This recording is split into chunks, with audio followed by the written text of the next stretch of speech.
What is going on, everybody? Happy freaking Friday, and welcome back to another edition of the Fantasy Alarm MLB Game Day Playbook live stream. I am your host today, James Grande, joined by Henry Wilson. You can follow him on the old X machine at Henry13Wilson13. Henry, happy Friday, first and foremost. Happy second half, more like happy 40% left of the year, 35% left of the year to you, my good sir.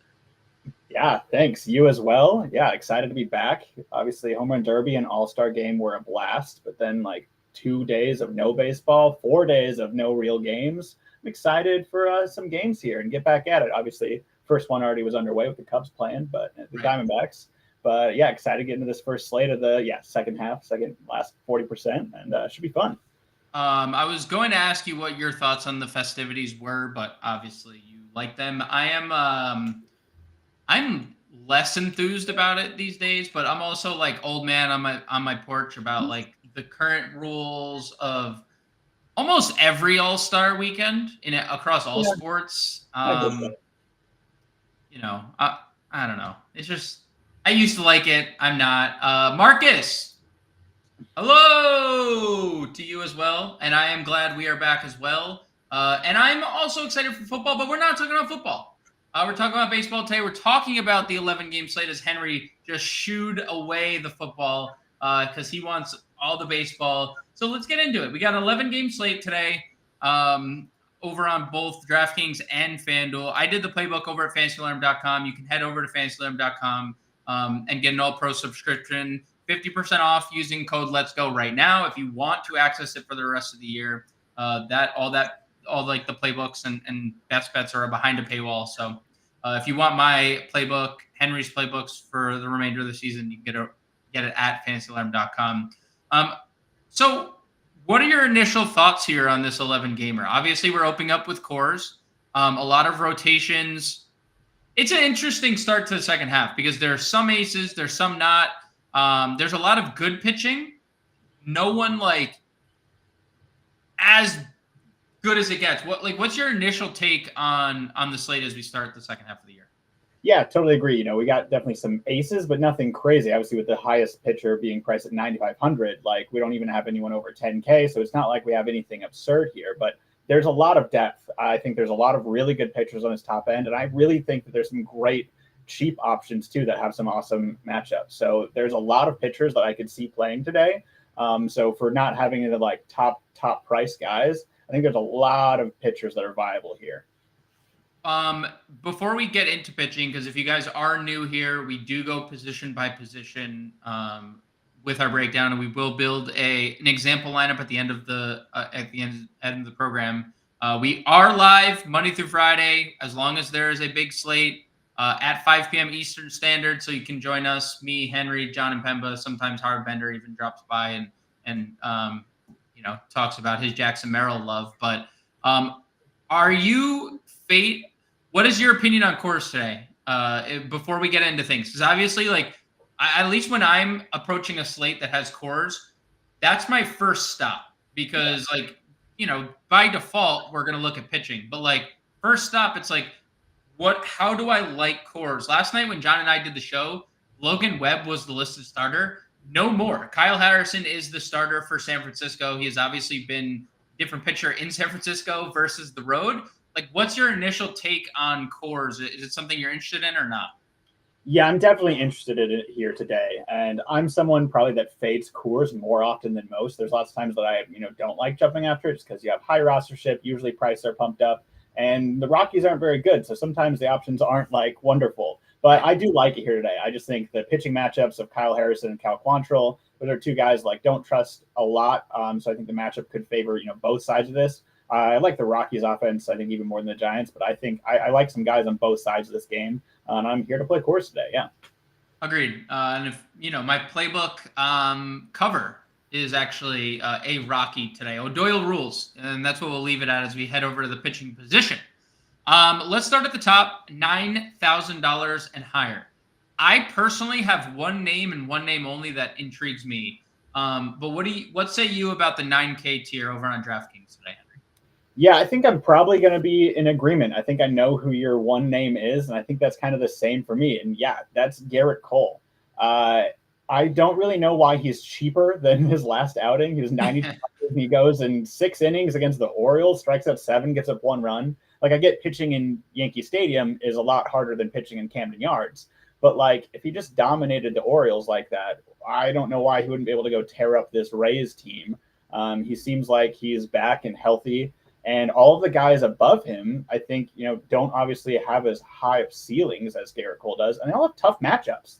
Like, I like all those 4 pitchers above him, but having to face the Blue Jays, the Orioles, the Braves, like, just give me the 9K for Cole facing the Rays compared to the rest of them. Yeah, I will say the one thing. Obviously, Garrett Cole looked great against the Orioles. He looked pretty good in that Boston start until he didn't, and Rafael Devers sent him packing in the 5th inning for, As Devers always does to Garrett Cole. Yeah, and it's John has brought this stat to my attention. It's the 3rd time around the order that Devers faces Cole. He has like almost 80% of the home runs hit against Garrett Cole. It's like, just don't pitch to him. And Aaron Boone was asked about it. Nevertheless, he obviously looks better than he has since returning. He has the best strikeout odds in the day. He has the 2nd highest win odds today as well. So I'm with you. Garrett Cole is my guy. You mentioned the Braves offense has been scary. I know they haven't really. Name value, they are scary. Like, just name on jersey, scary. But it also depends on, are we going to get 102 pitchers from Sonny Gray again? I doubt it. It doesn't ever happen. I mean, he's only gone into the 90s 5 times this year, which is always bugs me about paying a premium for Sonny Gray. But I digress. I think Garrett Cole is top dog there. And you had mentioned it when we were breaking down pitching, how many good options there are below the top tier. I think this 8K and 7K tier are littered with them. Who are some of your favorite options in this range? Yeah, there's a lot of options I really like here. I guess the first one I'll call out is Hunter Brown facing Seattle. Just because obviously we like to pick on the Mariners. They strike out a ton. And Hunter Brown has been pitching good for a while now. Yep. Don't let what he did early in the season scare you away from what he's doing now, because he's been fantastic. And going against the Mariners, he could easily rack up a ton of strikeouts here. So for 8,400, I think this is a great spot for him. Yeah, agreed. I think Hunter Brown, there's it's just impossible to hit in Seattle. And you see all their pitchers, how much better they are at home. Well, that advantage is also baked in for the road starter as well. So I think Hunter Brown is as good as it gets in this tier. We know Nick Pivetta has strikeout upside. We know Tanner Bybee is a very good pitcher. I don't love the spot for Matt Waldron, considering he struggles against lefties a little bit here. Yes. And Cleveland is very lefty heavy. I'm okay with Luis Castillo. Both you and John have tried to talk to me about Luis Castillo the last couple of times out, and I was very stubborn about it. But you know what? I'm accepting that I'm not always perfect. I have my flaws. Luis Castillo obviously has looked great in his last 2. He's obviously just talked about how much better Seattle pitchers are at home versus the road. Luis Castillo, prime example. I mean, a full run less on his ERA, 6 more fantasy points per game. Would you have any interest in Castillo at 8,200? Yeah, a little bit. I love Castillo. I'm one of the larger Castillo supporters probably. I really believe in his talent. But man, Houston scares the crap out of me still. Glad it's in Seattle. 8,200 is a nice price for Castillo and the upside he brings. But man, this Astros offense has been just really good, especially against righties. They have so many strong lefty bats that they don't strike out a ton. And I think there's just better options I like more today. Not really a anti-Castillo, just a pro other guys more so.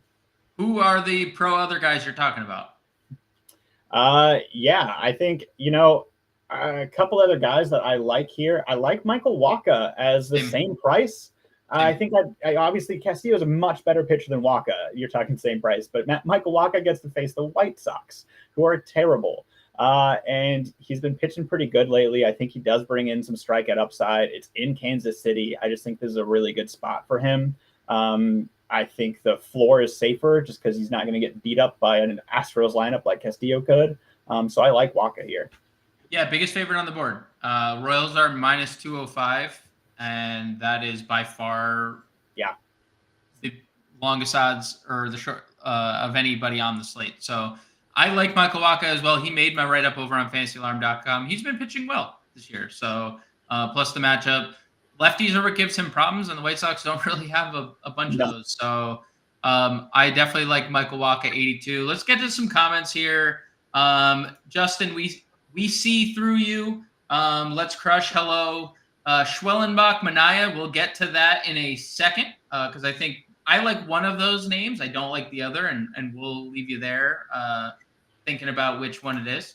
If you read the Fantasy Alarm playbook, you would know. Michael says colors is stupid cheap. Obviously, he meant Coors. It is very cheap on FanDuel. It is, as the kids say, stupid cheap, dumb cheap, as kids would also say. Whichever. I've also said that, and I'm not a kid, but you got to stay hip, right, Henry? That's why you're rocking the stash these days. You got to stay hip. Yep. Yeah. 100%. I like the Giants, not their prices. That's definitely a DraftKings comment because that is they. Yep. It is not a fun thing to navigate the Giants' prices. And our boy Poe Degen, always bong rips in baseball season from Garden City, Colorado. He is always high, and I, salute to you, sir. And I'm talking about the elevation, obviously. He's in Colorado, not anything else. Eflin has done good against the Yankees. If he does good again, let's talk about that. If he does well again, salute to him. It's just he has obviously been a very up and down pitcher this year. He's coming off a good start pre-All-Star break against the Yankees. Like, what's your take on Eflin here going up against the Yanks? Look, I like Eflin. I do think that he will be better than what he has been to start the season. I think he has turned things around, and I think he's a good pitcher. But I don't want to take even great pitchers in New York against the Yankees. Yeah. So yeah, sure. I see 7,500 is not very much. He could go and have a good outing, but man, the Yankees are just too scary in New York. I think with so many other good options I'm just not risking it with Eflin here. Yeah, I think it's a Judge and Soto thing specifically because they both have the double dong, and they're worst case scenario is they both double dong, and then you're dead because then they've both hit 2 home runs. Now you're up to 4 earned plus whoever's been on base. So yeah, it's a little scary. I'm not necessarily going there. I am going here though, and that was Angela's second comment. What do you make of Sean Manaea? Because I said it. I think it was John and I doing the stream with the Colorado start. Per dollar, he was my favorite pitcher of that slate. He's $1,000 cheaper than he was, and equally as good of a matchup as he was then. What's your take on current form Sean Manaea and the matchup that he's in? Yeah, Manaea's a guy I haven't really been in on much just because I think he's way overpriced. I think obviously he has the strikeout upside, but I think he's so volatile that I usually don't go for him. But yeah, 7,600 getting to face the Marlins in Miami is fantastic. Obviously, coming off 9 strikeouts against Colorado, and he's had a string of good outings now. So he's looked good. He can bring the strikeouts. So yeah, for 7,600, I'm in here. I wasn't really in before when he was well over 8,000, but now that we get this price discount in this matchup, I'm here for it. Yeah, I think he's one of my favorite pitchers at this price. The Marlins are one of the bottom feeding teams against left-handed pitching. They've been better over the last month, Henry. They're 24th in most categories. So yeah, exactly. One of those smile through the pain type scenarios. Love Sean Manaea at 7,600. Good point there, Angelo. You should definitely roll with him. Dwayne, we'll get to your low-owned stack when we get to the offense here. Aaron has a question. Favorite FanDuel pitcher for cash? It's hard to go against Manaea at 8,800. Let's see. Michael Wacha's 89. Hunter Brown 91. I'd probably go Hunter Brown 91 or Garrett Cole 96. Probably the 2 pitchers. Maybe Manaea 88. I think there's no wrong answer. Yeah, all those guys bring really high upside with the strikeouts. So, All right, let's finish up pitching. Is there any punts that you're interested in? Because I got one name. I'm not shopping at Macy's, Henry. I'm shopping at Sears today. Okay, and you and I had this discussion against the Red Sox, and I posed a question to you that John posed to me. He was like, What do you think of JP Sears against the Red Sox, considering they strike out a bunch?" And like, I get it; it's scary. But JP Sears is just looking really sharp. Looking like he doesn't want to go out of business. Looking like Sears is making a comeback here. Any thoughts at 6,300 against the Angels here? Yeah, I could totally see it. I think the Angels obviously do have some good lefty killers, Joe Adele and Luis Rengifo, who hit lefties well, but like they've slowed down a lot. They haven't been killing lefties as much as they usually have. So yeah, 6,300 when he's been pitching really good. I could see trying to go there. And the crazy thing though is I also wouldn't mind going to the other side of this game, which is shopping at like Goodwill or in the dumpster behind it, maybe. Canning at 5,800, but I kind of don't hate going all the way down and taking the cheapest guy on the board at 5,800 and Griffin Canning here facing Oakland. I get that he has been not good, but it's facing Oakland in Oakland. I think he has a decent fastball. I think he has an approach that could get after this Oakland team, and we could see him actually pile up some strikeouts and maybe actually get through like 6 innings. And it's Oakland. So if, Sears doesn't pitch well, maybe he could get the win. I kind of like both sides of this game today if you want to go cheap. Andrew is currently looking in a Sears catalog. I want to ask you more questions on why you have a Sears catalog, but we'll just move on from there. James saying the quiet part out loud. Is this about Sears shutting down? I'm assuming. I don't know what you could possibly be talking about. I'm completely on the opposite end of the spectrum here with Griffin Canning. I actually like Oakland. I actually like Oakland bats tonight. So their number one prospect is getting called up tonight. They've obviously had a kind of a shift in their lineup with Lawrence Butler going up to the leadoff spot and hitting 3 home runs in a game. Salute to Lawrence Butler for that. Crazy for people not to have Lawrence Butler in their lineup that day. But I'm a little more shaky on the Griffin Canning front, given how bad he is against lefties. Yeah, I get it. I'm happy for you to disagree with me. It's probably the smarter move. Griffin Canning is good, but I'm gonna ride with it. Okay. I respect it. You love your cheap Angels pitchers. We can't deny that. Let's head to catcher, where there's obviously a couple guys up at the top. We have Patrick Bailey, who's just priced just astronomically high. I get it that he's in Coors, but again, he's been good. But I just 4,700 just seems not necessary. Like, what's your if you had 1 or 2 options over 4K at catcher, who are your guys here? Yeah, I'm probably gonna if I'm paying up, I don't want to pay for Patrick Bailey when I can get like William Contreras, who is just one of like the best hitting catcher, Wilson Contreras, not William Contreras, but Wilson Contreras, who is a much better hitter. And so I'd rather just pay the $100 to take the better hitter even outside of Coors, or I'm gonna go down to like Francisco Alvarez, who I also think is a better hitter in a decent matchup. Again, I'm willing to pay for Coors today, but not at catcher. These guys are priced way too high for catchers who are not hitting super well right now. So I'd rather go to one of those places up here. Yeah, it's Alvarez for me for sure. 1,000 OPS over the last month against righties. And he has that has been his MO since day one in bigs. Mashes right-handed pitching. And righties 830 OPS against Edward Cabrera this year. So not too shabby at all. I like Francisco Alvarez quite a bit. Salute to Salvi as well if you're playing a KC stack. I saw a question about KC earlier from Aaron. Batting average against Flexen, it doesn't. You're going to ask, these are the 2 wrong people to ask. We don't, that is not. Chris Flexen has been really bad against lefties, and I understand Salvi's a righty, and Kansas City has a very righty-heavy lineup. But Flexen's also been really lucky against right-handed bats with all the peripheral stats. So the blow-up is coming. I think this is definitely one of those spots. So, no, I'm not worried about the batting average in any capacity. No, love the KC bats today. Under $4,000 at catcher. Anybody catch your eye?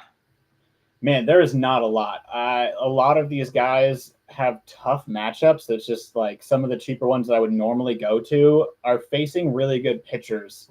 And so I almost think if I'm not paying in that like over 4K range, all of these guys have such tough matchups. I don't see a lot of upside that I'd rather just punt and go all the way down to who has been commented, Nick Fortes, who's $2,000. Like, why not just save the money and go elsewhere? Because I feel like a lot of those guys that are even in the 3K range could also just put up zeros really easy. Yeah, I mean, he's been good too. If you're not playing Mania, I mean, even if you are, if he's like 2 for 3 at 2K, you're like, oh, that was a good day. Yeah. I got 6 points for my 2K catcher. I don't know if you need to. I guess it depends on where you go at pitcher, because I've had a hard time like pinpointing my favorite, like just all these spend ups. Like you could play Witt, you could play Judge, you could play Devers, but like none of them are in like this is a must play spot. I guess Bobby Witt is probably the closest to that, but Yes. yeah, Fortes at 2K is for sure in play. I like Bo Naylor at 2,900, just given how bad Waldron's been against lefties specifically. Totally. So that would be probably my punt. Salute to Alejandro Kirk for how good he's been. I don't think we'd get there, but he's been really, really good of late. Let's go to first. This is obviously a more appealing position. You have the Dodgers guys here against Pivetta. Which Pivetta shows up is always the question. I mean, even in a like a semi-shaky Oakland performance, he still had 10 strikeouts. He gave up the 4 runs, but still had 10 strikeouts. That is Nick Pivetta in career in a nutshell. You have Josh Naylor, Alonso, Olsen. What do you like 5K and up, if anything? Yeah, I'm probably gonna lean towards Josh Naylor, just like you already said. The lefties against Waldron. Said I don't necessarily want to go with the Dodgers against Pivetta because he has 10 strikeouts in the last 2 outings. Like he can go and shut down these Dodgers, even though they're amazing. So if I'm going over 5K, I probably just stick with Cleveland. Go Josh Naylor here. I think he's a great bat. But I'm probably just going cheaper. Where are we going? We've talked about the Royals. How about Vinny P? I mean, batting third here against Chris Flexen. He hasn't been like on fire recently, but considering I really like the KC bats today, getting to get him at third for a reasonable price, I think is pretty good. Yeah, agreed. The lefties are really, really what makes Chris Flexen pay, and lefty power too. And we know Vinny Pasquantino has that. So I fully agree. Someone I am extremely high on today is Mike Toglia. He obviously is coming off an unsustainable performance, right? He had 3 home runs in that game against the Mets, and obviously hasn't been great on the year, but he has been great at doing one thing and one thing only this year, Henry, and it's hitting home runs. I mean, he's hitting 197. He has 16 home runs this year, and he's crushed left-handed pitching. I wrote him up in the playbook today. In the last month, okay, this is just the last month for Toglia against left-handed pitching. 882 slug, 618 ISO, 485 WOBA against left-handed pitching. Those are video game on easy mode numbers. And now you're getting a guy in Kyle Harrison who is obviously a good prospect long-term. He is a very talented dude, but he struggles away from AT&T, and now he's pitching in Coors. Everything lines up for Toglia and the Rockies today. They're going vast. They're a full run implied less than the Giants, and I'm not sure why. But Toglia at 43 to me is one of my favorite plays on the board. Yeah, I can't agree with you more. He's one of my favorite first base plays, one of my favorite Rocky plays. Yeah, he's been awesome. Yeah, you mentioned the lefties. This is crazy that he has still a 197 batting average against lefties on the season. That's not good. His OPS is over 900. That's insane.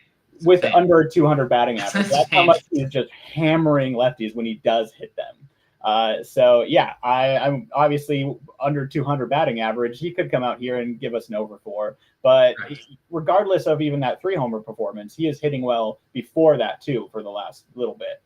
So yeah, happy to ride with Toglia here. I think it's a great matchup, and he's definitely one of the better values here at first. Hitting 205 at home, can't beat that.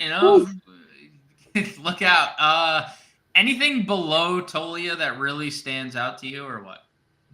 Yeah, I think there's still some other places you could go here. I like Alec Burleson here. Don't hate the Cardinals bats here. And he just continues to hit well. He just keeps producing, hitting homers. He's even providing speed, which is crazy. So I like him in this spot. And I also like Ben Rice too. We talked about Eflin. Obviously, he could come out and shut down the Yankees, but Ben Rice back to hitting leadoff. So the fact that you only have to pay $3,900 for the guy that's hitting in front of Judge and Soto is still a pretty nice deal. Agreed on both fronts. I love the multi-position eligibility for Burleson, by the way. We did not have that the entire first half of the year. And Schwellenbach's been worse against lefties. And we had a question earlier about Schwellenbach or Manaea. I'm not a big fan of Schwellenbach in this spot, considering how bad he's been against lefties. And, Newt Barr back, Donovan and Burleson been awesome against right-handed pitching. Yep, over the last month. Lefty bats. Yeah, they have some good bats. So I agree on both those fronts. I don't think actually was there anything? Yeah, I wanted to ask you, obviously, like there's a little bit of a recency thing here with Seth Brown. His stats are a little skewed because he just came off the IL, and then he had a 2-home run game going into the break. But he's been pretty good since coming back. A lot of extra base hits. Obviously, the multi-home run game. $2,600. If Griffin Canning continues to not get lefties out, this is going to be a problem for him because Seth Brown does have a lot of power in a good park for lefties. Any thought to Seth Brown at 26? Yeah, totally. Like I said, I'm kind of in on Canning here against Oakland, but if you're not, which is probably the more reasonable route, I don't mind snacking these lefty Oakland bats. And if I'm doing that, I'm including Seth Brown. So if you want to do a little stack of Seth Brown and Lawrence Butler, maybe even JJ Bleday, then I can totally see going down here to Seth Brown for 2,600 just because, he just smacked 2 homers. We know that he can provide that power against righties, and Canning can very easily give up a lot of homers to lefties also. So given the matchup, I totally would take this cheap play also. Warren chiming in saying Bailey more than expensive than Salvi is laughable. It is pretty laughable. Metro Boom 808, not to be confused with Metro Boomin or Kanye West's famous album 808s and Heartbreaks. This show is on point with my lineup. Well, we appreciate that. We are trying our best to provide you guys with the best content each and every day. And if you want more great content, you could head over to fantasyalarm.com/guide or click the QR code down below, where we have our Fantasy Alarm draft guide for the NFL season out now, ranking sleepers, busts, rookies, as you see on the screen. Howard Bender, Jim Bowden, Andrew Cooper, John Mpemba doing God's work over there. Colby Conway. I mean, it is an incredible guide. So you can get your copy today, less than $30. So if you want more great content, you can get some for the fantasy football season as well. Game is going under rants. Is this the Oakland game we're talking about? I mean, there's a chance it goes under, or maybe this is Coors. There's also a chance. So 50% chance. You're right. I mean, it goes well at 33%. Maybe we push there. Let's head to second base. I don't like this position in any capacity, and unfortunately for us, we have to talk about it because it exists. Just give me price withstanding. Give me your favorite second base plays of the day. It doesn't have to be specific price tag. Honestly, my favorite that jumps out, I'm going back to Kansas City, and I'm just going to go to Michael Massey in the lefty because that's how horrible second base is today. The top end, I probably would consider taking Michael Massey if he was the same price as everyone above him, because all those really good hitters have awful matchups. I just don't want to go there. I don't want to pay the price. So just give me Michael Massey here in the lefty against Chris Flexen. Agreed. That would be my pick as well. I'm good with Brendan Rodgers considering how good he's been against lefties this year. I know he's been really bad, really bad going into the break, but he has specifically hit lefties. He has specifically been good in Coors. Another guy, long list of guys that just rake in Coors Field. I mean, the splits are almost undeniable. 324 at home, 208 on the road, 835 OPS. is almost 300 points higher than it is on the road. So I think Brendan Rodgers and Massey for me would be the names. Gorman against Schwellenbach.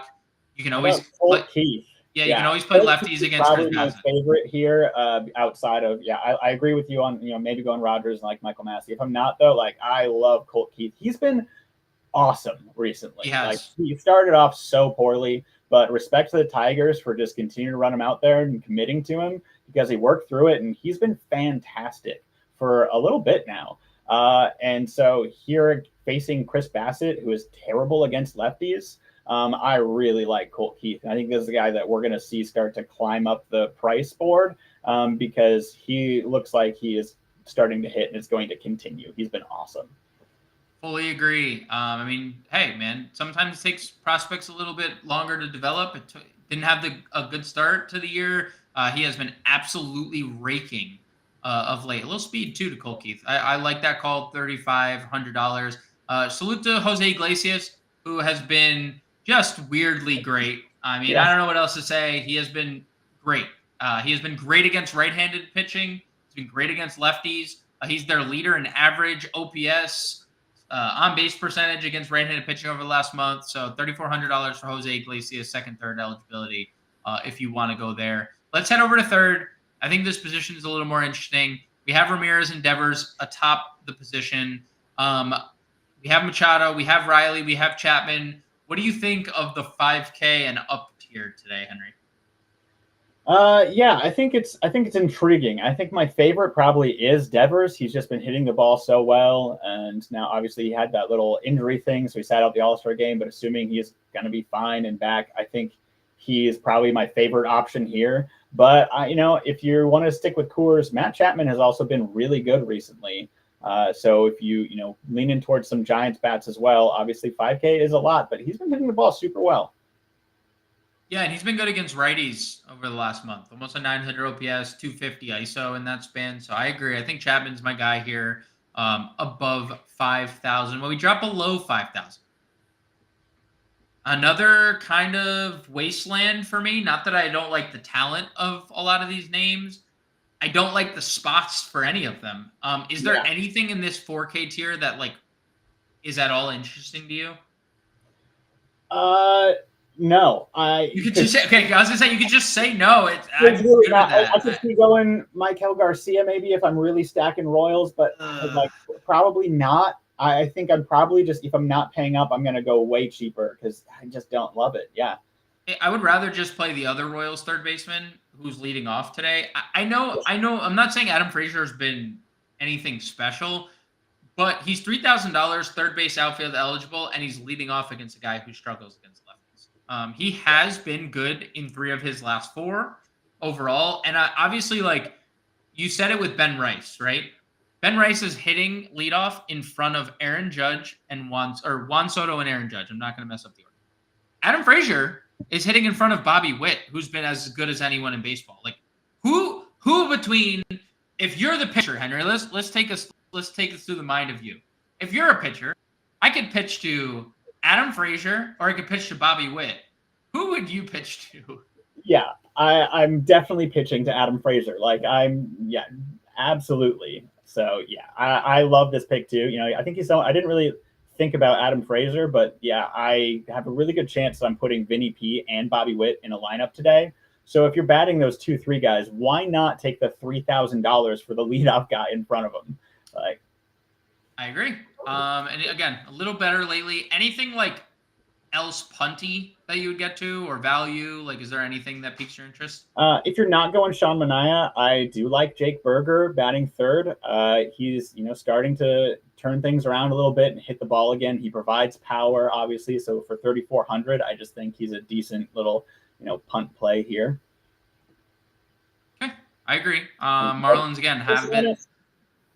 Marlins have been slightly better, right? Slightly better against left-handed pitching. Shortstop is not playing the other Marlins. Shortstop is an interesting position today because Bobby Witt is at the top at 6,300 in a great spot.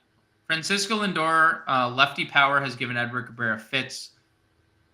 I also really like someone in the 4K tier as one of my favorite overall plays of the day. break down shortstop $4,000 and up for me, and how you would approach it if you're playing single entry versus large field tournaments. Because I think there's single entry is obviously harder because you can only pick one of them. If you're playing like large field, you can get exposure everywhere. But like break down shortstop 4,000 above for me. Yeah, it's an interesting position. I think, Bobby Witt Jr. is obviously my favorite. I think if I'm only doing like single entry, I'm probably going to Bobby Witt Jr. and like he's going to be the bat that I make sure I pay up for here today. I just think this is a good matchup. He's been amazing. He has so much, like he has the ability to go score so many more points than anybody else in the slate. So I really like him, but I agree with you too that I also really like some 4K guys. Especially in that Rockies game we were talking about. I love Tovar here. He also has been hitting lefties well and just hitting great in general. Tovar has been fantastic. I like stacking some Rockies today, but even if you're not like playing a Tovar or some of these, Tolia on like one-offs are good moves, and I really think there's a good price for Tovar here at home against Kyle Harrison. Dude, he's been so good. And I feel like every time I'm like a day late on how good Ezequiel Tovar has been, because like the last time he was in a stretch like this, I played him in Coors and he went like 0 for 5. And I was like, oh, this is not fun. I'm always on the 4 strikeout game for Tovar because he still strikes out, obviously, like just way too much. But to your point, against left-handed pitching the last month, 950 OPS, 250 ISO, 409 WOBA. And again, getting Kyle Harrison away from home has been tough for him. What about down below? We have Bo Bichette in the lineup hitting 5th tonight. I know that really gets you going. Zach Nato has been really good against left-handed pitching this year. And we have the debut, Jacob Wilson. I just saw the Oakland lineup. He's hitting 8th tonight. $3,500 right off rip is hilarious. I don't know if I had a contest reserved this morning. So I got an email from DraftKings giving me an update that he's been added to the player pool. I also think it's hilarious. Last year when Fernando Tatis returned from his suspension, Fernando Tatis was $2,000. Yeah. What do you make of Wilson being $3,500 for his debut? Is that too expensive for you, or would you be willing to pull the trigger? No, that's too expensive for me. No, I'm not doing it. Again, if it was $2,000, even being a guy who's kind of into Canada, yeah, sure. Right. Let's take the kid in his debut. He should be pretty good. Right. 3,500 in his debut. I'm not doing it. I would rather just go to Nato against Sears, who hits lefties well, and is a proven major leaguer. No, I'm not paying 3,500 for the debut here. Another I'm kind of split here. I like Jacob Wilson. Obviously, we've seen a lot of pitchers hit the major league level after the year they've been drafted. We haven't really seen it work out for hitters yet. This is really going to probably be the first test. But it says a lot when you're the team's number 1 prospect. You're a top 50 prospect overall, less than a year removed from being drafted, and you've hit basically 400 plus at every level you've been at. So he's been amazing. I could, if you want to go the 3,500, I can see the warrant to it. You never know what happened in debut. A lot of guys come out and hit a homer their first game. You have that adrenaline.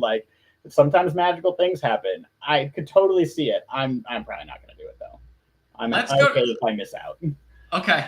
Well, let's go to the outfield then, since you hate having fun. And let's have fun in the outfield.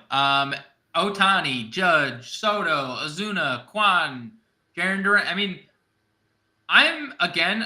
this is another position. Of course you could play Ohtani. Of course you could play these guys. If I were to pinpoint anyone at this price point, it would be Aaron Judge. Zach Eflin has struggled more with right-handed bats than he has against lefties. And obviously Aaron Judge, is the most prolific power hitter in the game.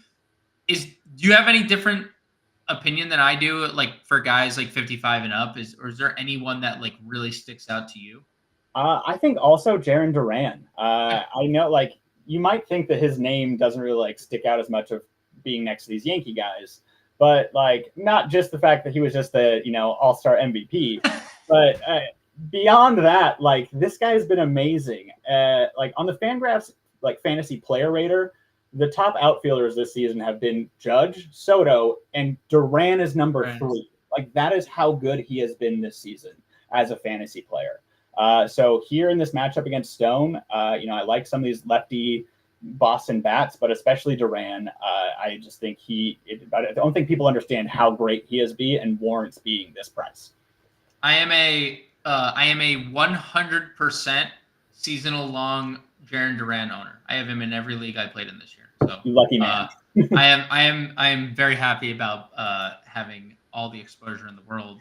When we get into the low 5Ks, I do think this is where my interest starts to brew a little bit. Obviously, Heliot Ramos has been amazing. He's been better against lefties, but he has been good against righties, and he obviously has the Coors Field matchup here. Brendan Nimmo has been amazing. Lefty power has killed Edward Cabrera. We have Brent Rooker, who has just been absolutely absurd of late. Talk about playing himself into a massive payday, a trade, or both. Probably both. 5,100 for Rooker. We have Brenton Doyle at 5K, Jorge Soler at 5K. What do you like about this low fives range here? Yeah, there's a couple that really stick out, and you named probably my 2 favorite, in Brent Rooker and Brenton Doyle. Obviously Rooker's just been awesome. Like I said, I've been in on Canning a little bit, but if you're not, like, what Rooker has been doing has been insane. But my favorite probably is Doyle. I think if I'm getting any Rockies bats, and there's several of them I like talked up Tovar, talked up Tolia, but my number 1 here is Brenton Doyle. Like I mentioned the season long fantasy player rater, Doyle's 6th. I think he is flying way more under the radar than even Jarren Duran. Like, people are not talking about how insanely good this guy has been. He has been just absolutely awesome. He's got the power, got the speed, in a great matchup here in Coors. I think he's probably my favorite outfielder play, period, today. Same. He's the cover of my playbook that you guys can find over at fantasyalarm.com right now. And this guy was supposed to be a glove. That's what he was known for coming into the major leagues. He is a late 20s guy who's better off with the glove, and everything has surpassed any expectation he had. He has the splits at home, Henry, have been absurd for Brenton Doyle. I mean, another guy, 340 point difference between home and road OPS, 130 point difference between home and road average. You can't go wrong with Brenton Doyle. I wish they were hitting him a little higher than 5th, but I digress there. Dropping below the 5K threshold, what do we got in this 4K tier? Let's rattle off some names that you like. We already talked about Alec Burleson, obviously, getting that outfield eligibility. Like him here as well. Also, like Willie Abreu, will take the other lefty bat against Gavin Stone from the Red Sox. I think he's pretty solid. But honestly, then this 4K tier, there's not a lot of names that jump out, and I'd rather jump down to the high 3,000s, where we get those other Cardinals lefty bats that we talked about, Lars Nootbaar, Brendan Donovan. I think are great options. I like all those lefty Cardinal guys today. What about you? Any sticking out to you in the 4K that I didn't mention? Nothing necessarily. Brendan Donovan is my top name. I wrote him up in the playbook, excuse me, not Brendan Donovan. Alec Burleson. I also wrote up Brendan Donovan in the playbook. Those 2 specifically, I really like. They have been, in Donovan's case, 1,000 OPS over the last month against right-handed pitching. In Burleson's case, 1,200 OPS against right-handed pitching. So I like both those guys. I actually like the 3K tier, I think, a little bit even more, and this is where we get our savings. JJ Bleday hitting 3rd today for Oakland. I really like going up against Griffin Canning. Masataka Yoshida, $3,600. They moved him to the 3 spot in the lineup before the break. I don't think we have a Boston lineup officially yet. I don't expect that to come out before we're done with the stream. But I'd expect, if all things stay consistent, he's hitting 3rd again, like he was pre-All-Star break. So I like Yoshida. I think he's too cheap at 3,600. I'd be okay with Wenzel Perez at 3,600 in the split. The Detroit Tigers have like pretty good lefties at top their lineup with Perez and Cole Keith hitting, because like we don't need to tell you how good Riley Green's been as well. So Yeah. I'm okay getting to Perez. Keep going down. I mean, I think it's really, really, really, really hard. Where did I pass? How do we just not immediately plug Lawrence Butler at $3,000? Like, I get it. Like, I'm not. I feel like I'm not just on Lawrence Butler because he has a 3 home run game on his coming out of the break. Like, recency bias can really sway opinions. And obviously, recently, he's been great with a 3 home run game. But he has 6 home runs in his last 10 games overall. He's leading off at $3,000. And he's been really good against right-handed pitching. I wrote it up today in the playbook. Let's see, 912 OPS, 365 WOBA over his last month against righties. And Griffin Canning splits this year, 288, 350, 358, 517 slash allowed, almost 2 home runs per 9 innings to lefties. Like, it's just one of those things that I'm getting to Lawrence Butler wherever I can at $3,000. He's just too cheap. And that's on top of that, he has speed as well. So I think Lawrence Butler per dollar, one of my favorite plays on the board. I know you like Oakland, but you also like Griffin Canning. Like, what's your stance on Butler here at 3K? Yeah, I do like Lawrence Butler here too. And look, if I'm playing Canning, it's like one lineup that I'm taking a shot on. Agreed. More likely I'm stacking a couple of Oakland bats than I am to play Canning. Like, let me make that clear, even though I don't mind playing Canning. But yeah, Lawrence Butler is too cheap. Look, he's not going to be this good. Like, the plate skills and stuff, they're not amazing. He's not going to be as good as he has been. But I still think he'll be better than $3,000. Even assuming he slows down some, he should still probably be like at least a $4,000 guy here. I do think he has the talent. He's got the power. He's got the speed. He's hitting the ball right now. I'm with you here against Canning. Why would he not keep it up? I'm willing to take the shot on him for $3,000. Just like Andrew said, Butler is still $3,000. I agree, Andrew. It's pretty hard. Smash the like button, you filthy animal, says Poe Degen Stoner. Also, sorry for all those that have seen comments from one individual there in the YouTube chat. A little inappropriate, but all good. We move on. We move past it. And Stacks, lifetime member, we appreciate you. Mr. Polo Cash, can't go wrong with Heffier. I agree. I definitely agree there. And I see through you. It's crazy if you're not a part of FA right now. I agree. Couldn't agree more, actually. Possibly. I don't think I could agree even more. And if you want to become a member of the Fantasy Alarm family, you can get your first month of the All-Pro package, which includes the MLB DFS playbook, the NFL subscription, NBA playbook when it comes to that time of the year, for less than $20 a month with code Let's Go, or scan the QR code on the screen below, and you can get a All-Pro subscription for less than $20. I don't think you can really beat that. FantasyAlarm.com/win for all those that are not looking at the screen and just throwing your headphones back and building lineups with us today. And Henry, speaking of building lineups, I think it's about that time. Unless you got anyone else that you wanted to salute here in the outfield. Now let's build a lineup. What do you want to do? Well, first, is there any must plays? I think both you and I were on Brenton Doyle as and I know you want to play Bobby Witt, right? Like Bobby Witt, Brenton Doyle would be the first two. Yeah, I would say so. I like Tovar. If you wanted to lean me into Coors, I could, but I do really like Bobby Witt. If I'm paying up for anybody, I'm a big fan. Okay. I think pitching wise, I think we're both in on Garrett Cole. I think he's for sure in there. I think the second one can be up for debate, but I think it's got to be Garrett Cole. Yeah, I think the second one is tough because I think Hunter Brown stands out at 8,400 more than maybe anyone else. But you could sell me on Waka, you can sell me on Manaya, you can sell me on JP Sears, and I wouldn't fault you for any of those. I'd rather go Hunter Brown as well. I think there's some cheap bat options. I'd rather pay up and get that Brown upside against the Mariners. So since we're not going Manaya, 2,000 Fortes as our punt. I don't want to pay out the catcher today. Any other let's talk second. I think it's a spend down position. Do we want to just plug Colt Keith in here at $3,500? Definitely. Love Colt Keith. What about first base? Do we like anything specific at first? Pasquantino, Tolia, probably the two names that we Yeah, I like think the most.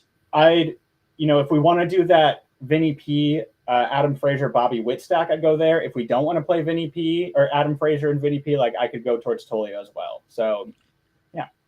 Let's do the 1, 2, 3. Okay. Then we can get Butler. Then we have $5,100 for our last position here, because I do want to get Lawrence Butler into the lineup here.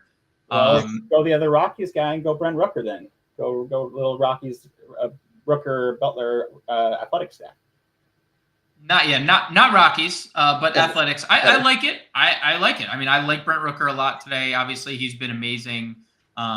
We don't have a lot of Coors exposure, and I think that's obviously the holdup. If we were to do like a pivot, I would say, like, if you did want Coors, I would say it's like not too difficult, because you would just go Witt to Tovar, Pasquantino to Tolia. And then you can switch one of the outfielders if you want. Go to like Judge for 6,400 if you wanted to, or you go like if you still wanted to stay with some KC exposure, get Michael Massey at like second base here. Yeah. Still, now you have a Rocky stack plus Aaron Judge, and that feels like that's pretty sweet. pretty good. Yeah, so I think there's multiple options you can go here. Sean V, not playing Witt coming off a home run derby. Guys have talked about this could take 2 weeks to get back to normal. Maybe he has a home run derby tonight. Maybe he has his own personal home run derby against a guy who allows a lot of power. Braves can explode here.